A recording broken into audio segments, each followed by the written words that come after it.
¿Cómo estáis? Espero que todo siga bien. Bienvenidos al canal. El motivo de este vídeo va a ser la realización de una revisión de esta cámara, que es la Campar PC07, un aparato que la marca ha tenido a bien enviarme al objeto de realizar un análisis honesto sin ponerme ningún tipo de cortapisa. Voy a realizar un pequeño unboxing para que veáis lo que nos trae la caja, sobre todo lo más importante, que es la cámara. Y que en este caso vais a ver la primera novedad, y es que nos trae un panel solar que viene separado del cuerpo de la cámara, a diferencia de la 02 y de la 08 que venía totalmente integrado. Y la cámara, lo primero que nos llama la atención es que es una cámara con lentes diferenciadas para el día y para la noche, de tecnología Dual Sensor. Es una cámara que el sistema de detección, como veis, tiene dos sensores laterales y uno central. Para colocar el panel solar simplemente lo deslizamos en el techo del cuerpo de cámara, lo deslizamos por encima y ya está colocado. Y de esta manera el aparato tendría dos fuentes de alimentación diferentes, que sería por una parte, y la principal, por supuesto, el panel, y por otra parte una bandeja en la que podríamos alojar 8 pilas AA.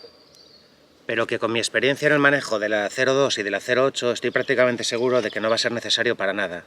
De hecho, en principio no tengo intención de ponerle pilas AA y sé que la cámara va a funcionar perfectamente y va a tener una autonomía prácticamente ilimitada con el panel solar, ya que ni siquiera es necesario que los rayos del sol incidan directamente sobre él, sino que con una mínima claridad durante el día pues es capaz de mantener la cámara con unos índices de carga muy altos. Otras cosas muy reseñables sobre la cámara son, en primer lugar, que la marca nos dice que lleva ópticas de cristal y no de plástico, como suele ser habitual en el fototrampeo. Y por otra parte nos especifica el sensor que lleva montado, que en este caso sería un Sony IMX458 Starbase, que nos proporcionaría una resolución 4K nativo, es decir, sin ningún tipo de interpolación. Por lo tanto, una cámara de fototrampeo con dos lentes diferenciadas, con ópticas de cristal y que lleva montado un sensor de 4K de resolución real, nos hace pensar en una cámara orientada sobre todo a la obtención de filmaciones y de fotografías con mucha calidad de imagen. Por eso estoy deseando ya colocarla en el bosque y empezar a analizar los primeros fototrampeos para ver si vemos ese detalle y esa calidad en los bichos y poder decíroslo a vosotros a lo largo de la revisión. Aquí podemos ver que, como en casi todas las máquinas Campar, el menú de opciones está dividido en 4 secciones y dentro de la primera, primero elegimos el modo de funcionamiento. Yo lo tengo en modo foto más vídeo, aunque también tenemos modo vídeo y modo foto exclusivamente. El intervalo mínimo entre activaciones de los sensores es de 10 segundos para el vídeo y de 5 segundos para las fotos. La sensibilidad de estos sensores piroeléctricos podemos ajustarla en medio, bajo y alto. Yo, como casi siempre, lo dejo en medio. En la opción IR LED ajustamos la potencia de iluminación de los LEDs. Tenemos la opción automático, la opción Economy, porque a lo mejor el escenario en el que estamos no requiere tanta potencia de iluminación y podemos ahorrar consumo de pilas o de la batería interna de litio. Incluso la opción Off, en la que el panel de los LED nos activaría y por lo tanto apenas gastaríamos pila, pero no tiene tampoco excesivo sentido. Los sensores piroeléctricos laterales se pueden dejar encendidos o apagados. Yo, lógicamente, si los tenemos y disponemos de ellos, pues los dejo activos. El modo Timelapse en principio no nos interesa, y la última opción, que se llama Monitoring Period, se refiere a la programación horaria, en la que podemos situar dos franjas de activación, como vamos a ver aquí, el comienzo de la primera y final de la primera, y lo mismo para la segunda franja, lo que nos permite ser muy precisos a la hora de actuar en zonas horarias que nos interesen más. La segunda sección vemos que está dedicada a las fotografías y, en primer lugar, ajustamos la resolución. Vemos que se divide entre el día y la noche. Si nos vamos al día, tenemos varias alternativas de resolución que parten de 13 megapíxeles. La opción por defecto sería de 36 y el máximo sería de 60. Yo voy a dejar 13 megapíxeles porque me parece que es suficiente y que quizás sería la mejor opción de calidad. Y en cuanto a la noche, la opción por defecto es de 5 megapíxeles y yo es la que voy a dejar ajustar. fotografías en cada ráfaga. Yo, como tengo ahora mismo la cámara en foto más vídeo, no quiero perder muchísimo tiempo en la ráfaga de fotos y lo voy a dejar en una foto, pero podemos efectuar tomas de hasta 4 instantáneas. Y la velocidad de disparo, que vemos que tenemos 3 alternativas, uno partido de 15, de 20 y de 30, pero esto solo se refiere a las fotografías nocturnas, a las tomadas con el panel de los LED, porque en las fotografías diurnas la velocidad de obturación pues va a depender de los ajustes automáticos, la claridad que detecten en ese momento en la escena. En la sección dedicada al vídeo vemos que el primer ajuste es para elegir la resolución. Pulsamos y vuelve a haber 2 opciones diferenciadas, para el día y para la noche.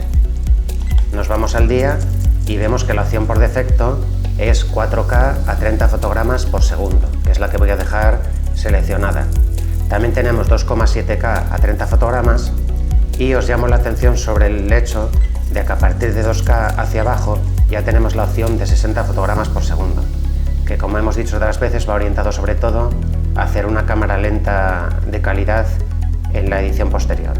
Y en la opción del vídeo nocturno, la opción por defecto es Full HD 1080 a 30 fotogramas, que es la que vamos a dejar seleccionada. La longitud del vídeo se puede seleccionar entre 5 segundos y 3 minutos, yo voy a dejar a 50 segundos. Y la opción de grabar con sonido, pues por supuesto la voy a dejar activada. Y en la cuarta sección podemos ajustar pues el día, fecha y la hora, el tener impresionada la banda de datos sobre fotografías y vídeos o no. En este caso yo voy a dejar que veamos la fase lunar, fecha y hora, etcétera, sobre fotografías y vídeos.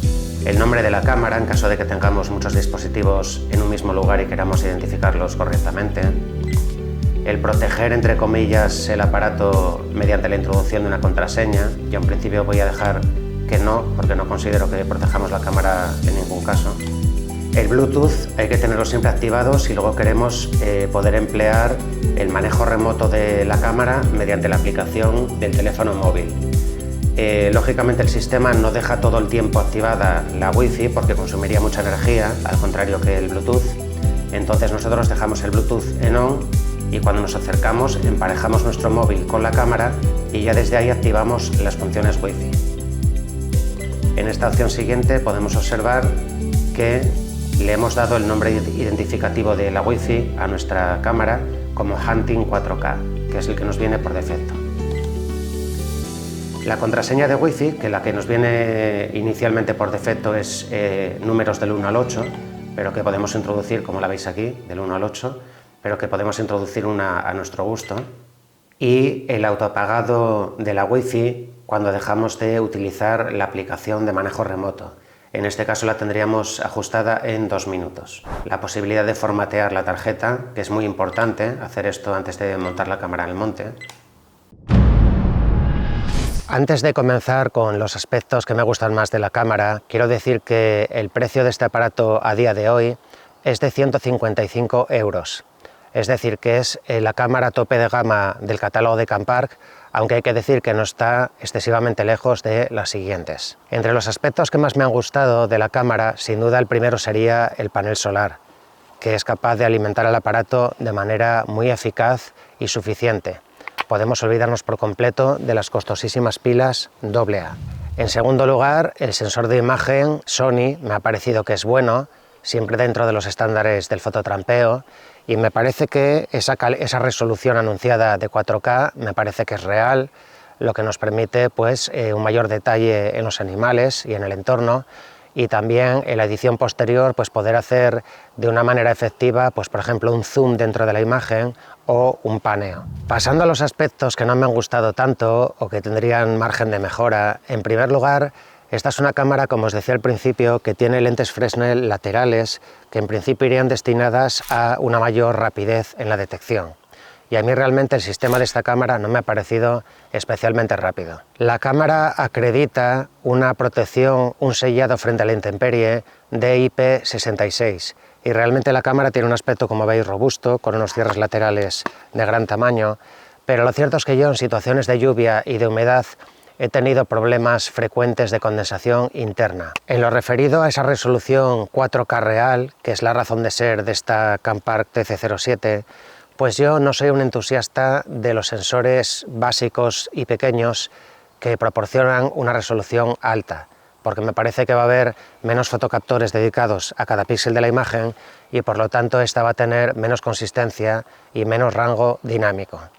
De hecho, concretamente esta cámara me ha parecido que se comporta mejor en la resolución 2,7K que en la 4K. A esto hay que añadir que la resolución tiene una incidencia directa en la ocupación de la memoria, tanto en la propia cámara, la tarjeta SD, como posteriormente en nuestro disco duro del ordenador. Y os puedo decir, por ejemplo, que con esta cámara un vídeo en resolución 4K a 30 fotogramas y 40 segundos de duración, pues me ocupó en tarjeta 132 megapíxeles.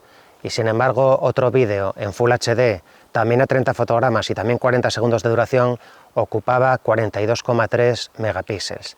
Es decir, una tercera parte menos. Por lo tanto, tenemos que estar muy seguros de estar necesitados de esa resolución 4K para elegirla como opción. La calidad de imagen nocturna me ha parecido buena, me ha parecido satisfactoria.